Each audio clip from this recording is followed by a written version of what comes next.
Selamat datang di channel Satu Ruang, semoga Anda semua yang nonton video ini selalu sehat, selalu bahagia dan banyak rejeki, amin.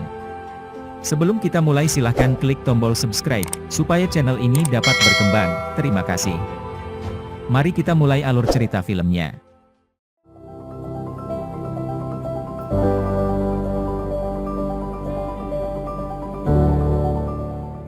Paul Campbell adalah seorang agen real estate dari Kanada, yang memiliki cara yang sangat aneh untuk menyelesaikan sesuatu. Faktanya, dia adalah seorang penipu. Dia tidak pernah memperbaiki atau mengubah properti yang akan dia jual, dan hanya menutupinya dengan berbagai objek. Sayangnya bagi Paul, sebagian besar kliennya mengetahui penipuan tersebut dan pergi dalam 5 menit pertama. Hal ini membuatnya menjadi agen real estate yang sangat tidak berhasil. Karena itu dia, dan keluarganya, terpaksa menjalani kehidupan yang sangat sederhana tanpa kemewahan apapun. Suatu hari, saat dia pulang kerja, dia mengetahui bahwa paman tercintanya telah meninggal dunia. Di satu sisi, Paul sangat terpukul oleh kehilangan tersebut, namun di sisi lain, dia sangat gembira karena pamannya adalah seorang jutawan tanpa kerabat lain. Artinya Paulus akan mewarisi semua hartanya. Namun, ketika dia bertemu dengan pengacara pamannya, dia mengetahui bahwa lelaki tua itu benar-benar menyumbangkan semua kekayaannya untuk amal.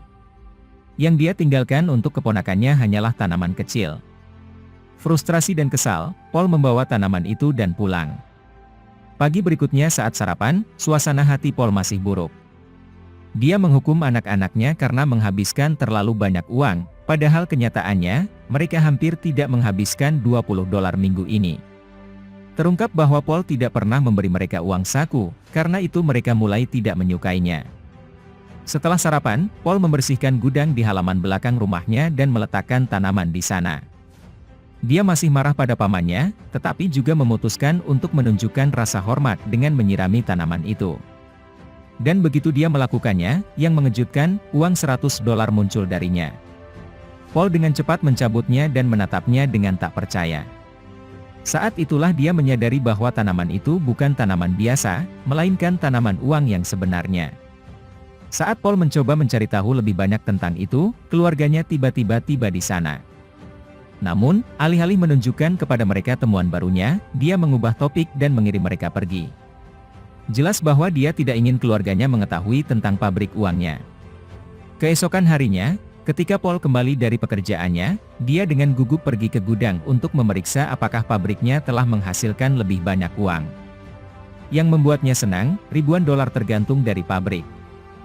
Dengan cara ini, Paul terus memanen uang dari tanaman, sambil menyembunyikannya dari keluarganya sendiri.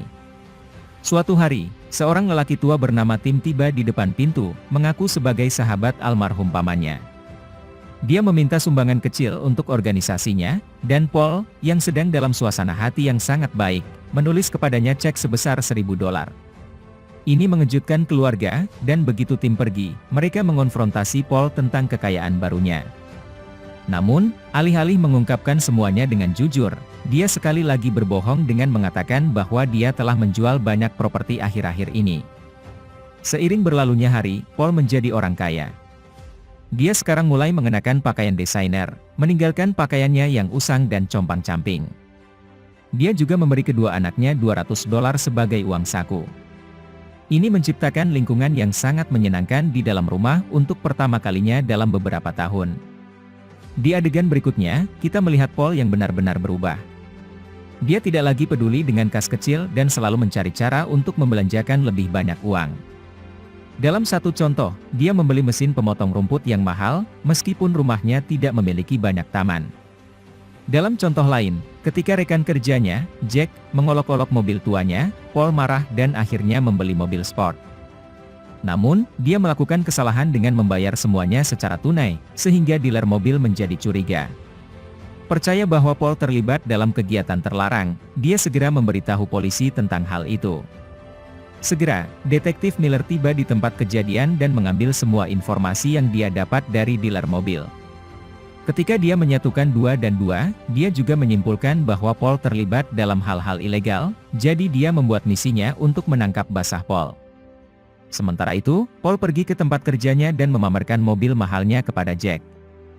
Ketika yang terakhir bertanya bagaimana dia bisa membelinya, Paul mengatakan bahwa pamannya meninggalkan dia banyak uang sebagai warisan.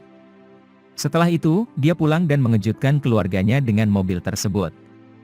Sementara anak-anaknya sudah melewati bulan dengan pembelian baru, istrinya, Grace, mulai curiga. Dia meminta Paul untuk dengan jujur memberitahu dia tentang sumber pendapatannya, tetapi seperti terakhir kali, Paul mengabaikannya. Selama beberapa hari berikutnya, Grace terus menanyakan pertanyaan yang sama, tetapi Paul selalu menemukan cara untuk mengabaikannya. Hal ini menyebabkan pasangan tersebut mengalami pertengkaran kecil. Suatu pagi, lelaki tua itu, Tim, sekali lagi muncul di luar, meminta sumbangan. Namun, Paul, yang sedang dalam suasana hati yang buruk, menyuruhnya pergi dengan kasar. Setelah berangkat ke kantor, Detektif Miller tiba di rumah dan menginterogasi Grace. Dia bertanya tentang pekerjaan suaminya, dan terlepas dari semua pertengkaran akhir-akhir ini, Grace membela Paul. Dia menyebutkan bahwa dia adalah agen real estate yang jujur dan pekerja keras yang tidak pernah melakukan sesuatu yang ilegal. Menyadari bahwa dia tidak akan mendapatkan bantuan apapun dari keluarganya, Detektif Miller memutuskan untuk mengambil tindakan sendiri. Dia melakukan penelitian menyeluruh tentang profil Paul dan mengetahui bahwa Paul tidak melakukan satu penjualan pun dalam sebulan terakhir. Ini membuatnya semakin yakin bahwa dia terlibat dalam sesuatu yang salah. Sementara itu, kehidupan Paul mulai lepas dari tangannya karena omelan terus-menerus yang dia derita di tangan istrinya. Grace menuntut untuk mengetahui dari mana dia mendapatkan semua uangnya, dan perlahan tapi pasti, bahkan dia mulai meragukan hati nuraninya. Lebih buruk lagi, pabrik juga berhenti membagikan uang tunai. Dengan asumsi bahwa seseorang telah mengutuknya, Paul membagikan uang kepada semua orang yang mungkin berpikir buruk tentang dia. Dia juga pergi ke kantor Tim dan memberinya sumbangan besar. Dia hanya ingin mencabut kutukan itu agar rencananya dapat sekali lagi mulai berfungsi. Namun Tim, yang terkesan dengan sikap agen real estate tersebut, membagikan beberapa kata bijak kepadanya. Dia meminta Paul untuk membagikan kekayaannya dengan mereka yang membutuhkan, mengklaim bahwa itu akan memberinya kebahagiaan dan kepuasan. Paul menyukai ide itu, dan sebagai permulaan, dia membuang lebih banyak uang di atas meja sebelum pergi. Sayangnya, setelah beberapa menit, Detektif Miller tiba di tempat kejadian dan melihat sejumlah besar uang tunai berserakan di meja Tim.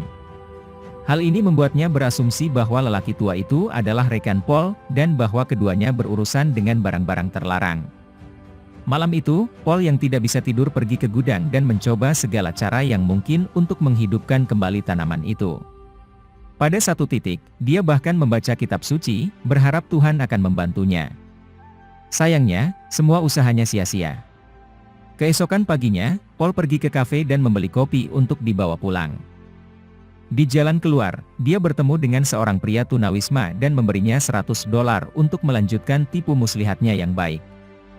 Dia juga memberikan kopinya untuk memastikan pria itu tidak haus. Sayangnya, tepat setelah dia pergi, Detektif Miller muncul lagi.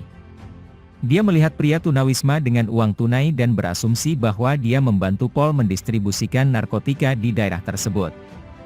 Oleh karena itu, dia menangkapnya tanpa memberinya kesempatan untuk berbicara. Di tempat lain, kita mengetahui bahwa Paul seharusnya menghadiri pertandingan sepak bola penting putranya, tetapi seperti biasa, dia meninggalkan rumah tanpa memberitahu siapapun. Hal ini membuat putranya sangat kecewa dan marah. Saat ini, Grace berusaha sebaik mungkin untuk menghubungi Paul, tetapi dia tidak mau mengangkatnya. Ketika tidak ada yang berhasil, dia, bersama putrinya, Carrie, pergi ke pabrik Paul untuk mencarinya. Tempatnya gelap dan suram, tanpa tanda-tanda pekerja di sekitarnya. Saat Carrie memasuki ruangan yang tampak teduh, dia secara tidak sengaja jatuh melalui lubang yang telah ditutup kain. Ternyata Paul seharusnya memperbaikinya, tapi dia menyembunyikan lubang itu untuk menghemat waktu. Sekarang, putrinya sendiri telah membayar harga atas kelalaiannya. Di adegan berikutnya, kami dibawa ke rumah sakit, di mana terungkap bahwa Carrie menderita patah lengan. Rekan Paul, Jack, sangat marah padanya karena selalu bermalas-malasan di tempat kerja dan ceroboh. Dia hampir berakhir dengan meninjunya, tetapi mundur di saat-saat terakhir dan pergi. Belakangan, Paul pun menyadari kesalahannya dan mulai menangis di depan istrinya. Sepanjang hidupnya, dia telah menggunakan jalan pintas ketika dia seharusnya melakukan hal-hal dengan cara yang lebih baik. Inilah satu-satunya alasan keluarganya selalu berada di belakang. Menjadi istri yang baik, Grace memaafkannya atas segalanya dan memintanya untuk memulai dari awal. Malam itu, Carrie keluar dari rumah sakit dan semua orang akhirnya bernapas lega. Paul juga berdamai dengan putranya dengan berjanji untuk selalu berada di sisinya dan tidak akan pernah meninggalkannya lagi. Dia akhirnya menyadari bahwa keluarga lebih penting daripada apapun di dunia ini. Paul berjanji untuk menjadi orang yang lebih baik mulai sekarang, namun keesokan paginya, detektif Miller tiba di luar rumahnya dan menangkapnya. Saat Paul dibawa ke penjara, dia kaget melihat tunawisma tadi. Tim juga ada, dan dia akhirnya mengungkapkan semuanya. Dia menyebutkan bahwa dia tahu tentang pabrik uang. Faktanya, dialah yang pertama kali menemukannya.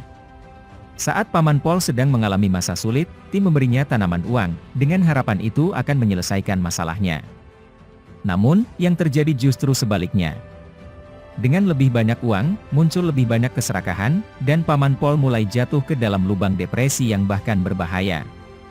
Namun dengan beberapa bimbingan dan konseling, dia benar-benar mengubah hidupnya. Dia mulai menggunakan semua kekayaannya untuk membantu mereka yang membutuhkan, dan ini akhirnya membuatnya lebih bahagia. Setelah tim selesai menceritakan kisahnya, dia mendesak Paul untuk melakukan hal yang sama, yaitu selalu membantu orang lain di sekitarnya.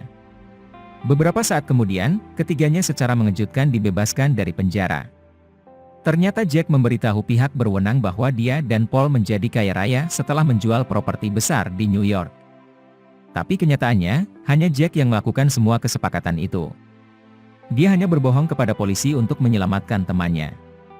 Dengan ini, detektif Miller tidak memiliki bukti yang memberatkan Paul, jadi dia berhenti menyelidiki Paul untuk selamanya. Keesokan harinya, organisasi tim mengadakan acara kecil dan seluruh keluarga Paul diundang. Ternyata menjadi homestay untuk anak-anak yatim piatu, yang tidak punya siapa-siapa untuk menjaga mereka. Tim sedang mengumpulkan donasi untuk membantu melanjutkan proyeknya. Segera, Paul diundang ke atas panggung, dan dengan semua pengalaman yang dia miliki, dia menyampaikan pidato yang emosional. Awalnya, dia menyatakan akan menjual mobil sportnya dan menyumbangkan semua dananya untuk organisasi tersebut. Dia juga bersumpah untuk selalu membantu anak-anak dengan satu atau lain cara, mendapatkan tepuk tangan meriah dari semua hadirin. Secara khusus, keluarganya dan Jack sangat terkesan. Di adegan terakhir, kita melihat Paul dan keluarganya pergi berlibur. Saat ini, dia tidak memiliki banyak uang tunai seperti dulu ketika pabrik uang menghasilkan, tapi setidaknya dia bahagia. Dan hanya itu yang penting. Paul berjabat tangan dengan tim, dan mengembalikannya tanaman uang, karena dia sekarang tahu nilai kehidupan yang sebenarnya. Dia kemudian masuk ke mobilnya dan pergi bersama keluarganya, membuat akhir yang bahagia. Dan film pun berakhir. Terima kasih sudah menonton, silahkan subscribe channel ini. Semoga Anda semua yang nonton video ini selalu sehat, selalu bahagia dan banyak rezeki, amin. Terima kasih.